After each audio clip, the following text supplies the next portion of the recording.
Hello friends, பட்டாணி சாதம் பண்ணுறதுக்கு ஸ்டவ் ஆன் பண்ணி குக்கர் வச்சு எண்ணெய் சேர்த்துக்கோங்க. எண்ணெய் சூடானவுடனே பட்டை, லவங்கம், ஏலக்காய், கிராம்பு, சோம்பு எல்லாம் சேர்த்துட்டு 3 பச்சை மிளகாவை கீரி சேர்த்துக்கோங்க. ஒரு பெரிய வெங்காயம் சேர்த்துக்கலாம். வெங்காயத்துக்கு தேவையான அளவு உப்பு சேர்த்துட்டு நல்லா கண்ணாடி பதம் வர வரைக்கும் வெங்காயத்தை வதக்கிட்டு இது கூட 1 டேபிள் ஸ்பூன் அளவுக்கு இஞ்சி பூண்டு பேஸ்ட் சேர்த்துக்கலாம். இஞ்சி பூண்டு பேஸ்ட் பச்சை வாசனை போனதுக்கப்புறமா 1 கப் பச்சை பட்டாணி சேர்த்துக்கோங்க.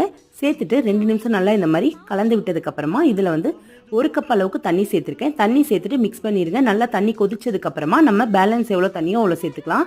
2 கப் அளவுக்கு வீட்டில் சாதாரணமாக நம்ம சமைக்கிறோம்ல அந்த அரிசி தான் சேர்த்துருக்கேன், பாஸ்மதி அரிசி கிடையாது. அதனால நான் 1 கப்புக்கு 2.5 கப்புன்ட்டு மொத்தம் 5 கப்பு. ஃபஸ்ட்டே 1 கப்பு சேர்த்தாச்சு. பேலன்ஸ் 4 கப்பையும் சேர்த்துட்டு தேவையான அளவு உப்பு சேர்த்துட்டு ஒரு 3/4 மணி நேரம் ஊற வச்சுருந்தேன் அரிசியுமே இதுக்குள்ளே சேர்த்துட்டு நல்லா மிக்ஸ் பண்ணிவிட்டு அப்படியே மூடி வச்சுட்டு நான் ஹை ஃப்ளேமில் ஒரு 4 to 5 விசில் வச்சு இறக்குனேன். சூப்பராக குலையாமல் நல்லா உதிரியாக இந்த மாதிரி வந்திருக்கு. நீங்களும் உங்கள் வீட்டில் இதே மாதிரி ட்ரை பண்ணுங்கள். வீடியோ பிடிச்சிருந்தா சேனலை சப்ஸ்கிரைப் பண்ணுங்கள். தேங்க்ஸ் ஃபார் வாட்சிங்.